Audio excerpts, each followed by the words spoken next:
I know that you are a strong advocate for Roth IRAs, and I am too. I think we don't learn what a Roth IRA is. We Right. don't even learn what retirement accounts actually mean. I have, in my job, we have an HR department, but I've made it very known in my job that I want to talk about our retirement accounts that we have available to us, which is a 403b. Some people have either a thrift savings plan if you work for the government or the military, or a 401k. Right. So these are all tax advantage accounts. And then we also have things like Roth IRAs, which is another type of tax advantage account. Yeah. Which is great. And just the fact that, so many people have side hustles now. So many are working really hard trying to set up their own thing. And the fact that there are so many vehicles for people that don't have a traditional employer, that you can get an IRA, that you could have two types of IRAs or set them up in addition to your 403b, I think is something a lot of people don't think about. And those, for people that may not be knowledgeable, we're throwing around a lot of numbers, right? But I really encourage you to look at the different vehicles that are available to you, and there are lots of circumstances. If you work for the government, if you work for an employer, if you're an Uber driver and you work for yourself, if you don't work but your spouse does, there are so many different ways that you can start investing in your future to be able to live the life that you want. Yeah. And they just don't talk about it often enough. But yeah, the conversations about money, again, it is taboo. There's a lot of also shame, right?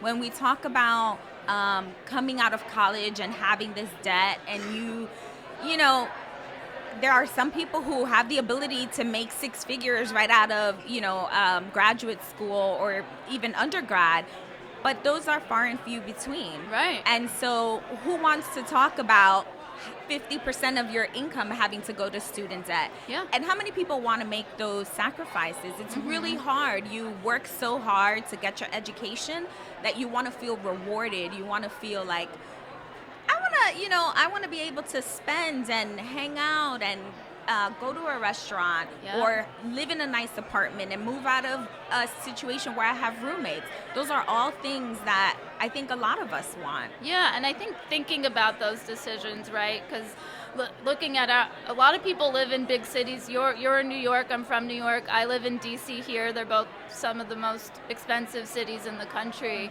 But really thinking about things like, when I moved to D.C., I had 3 roommates for 5 years. And a lot of people might not be willing to do that, but that enabled me to put as much as my paycheck as I could towards my student debt. And then 2 years after that, with that discipline, was able to buy my own house. And people, think that's impossible, but it's not. It's like you said, it's looking at your budget and making some of those, tweaking it and getting comfortable with the idea that you're putting money aside for yourself so you don't have to be so stressed about it all the time.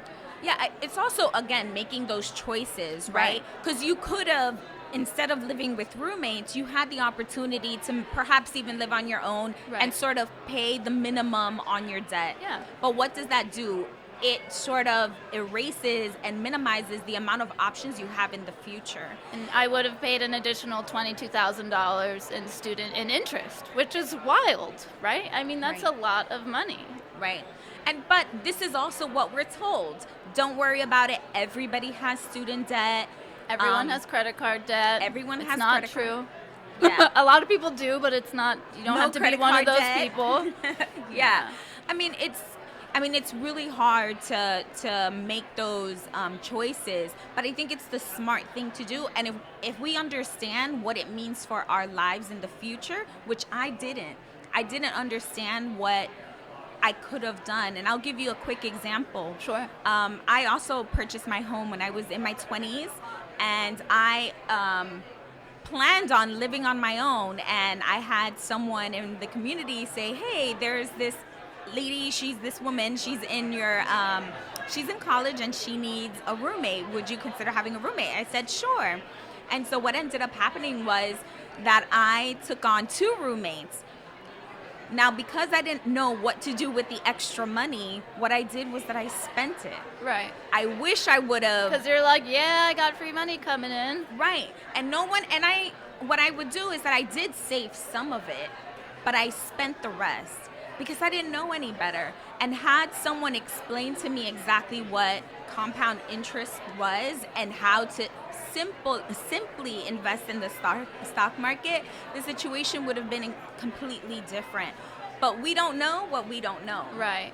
I also think part of the issue is one of the keynote speakers here yesterday was talking about, there's now with the internet, you Google how to invest, and you get 100, 1,000 different responses. So a lot of people aren't appreciating the value, the opportunity that they have to invest. But even once you make that decision, it could be very overwhelming, right? Because as quickly as you could purchase something on Amazon, you could put your money in the wrong stock and not be educated about it.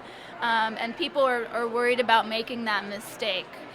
But there are ways, I think, to educate yourself and dive into the information like you did, or take a course through me or someone else at FinCon here to get a little bit more educated about money and just be aware of those opportunities.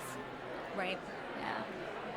Well, what do you think? I think this is a good place to wrap it up. Thank you so much for tuning in, everyone. Again, this is Mrs. Miller. You can visit their blog at millersonfire.com, right? Yep. And I'm Kimberly with Be Worth Finance. You could check out the blog on beworthfinance.com. Be on the lookout for the courses, and really excited to have you all here with us today, and thank you.